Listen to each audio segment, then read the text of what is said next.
রাইসার বাবারে বলছিলাম প্রতিদিন তো আমি ঘুম পাড়াই, আজকে তুমি ঘুম পাড়াও। মেয়ে আমার এই কথা শোনার সাথে সাথেই দৌড় মারছে। সে এখন ঘুমাইবো না, আরও খেলা করব, তারপরে ঘুমাইবো। যাই হোক, এই ভিডিওটা দেখেন। এইখানে আমি প্রতিদিন এই ঝাড়ুটা দিয়ে বিছনা ঝাড়ু দিই।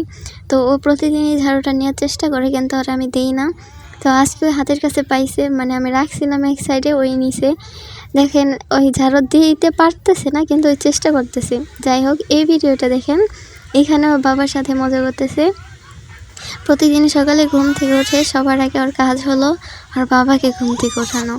ওই যায় ওর বাবার বগলে যাইব, তারপরে চোখের মধ্যে হাত দিব, মুখের মধ্যে হাত দিব, তারপরে চুল ধরে টানবো না উঠলে।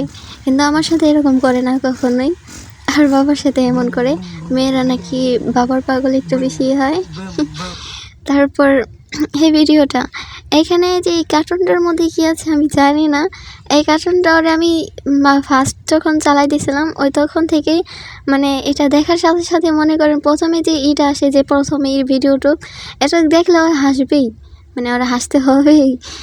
ওর কাছে অনেক ভালো লাগে এই কার্টুনটা। বাট এত ভিডিও আছে, অন্য কোনো ভিডিও দেখবো না, এই কার্টুনটা দেখলে ওর মানে খুশি হয়ে যায়।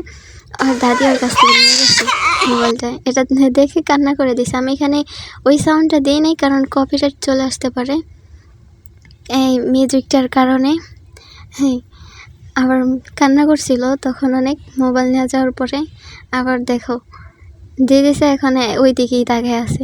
তো আজকের ভিডিওটা এই পর্যন্তই। সবাই ভালো থাকবেন, আর রাইসার জন্য সবাই দোয়া করবেন।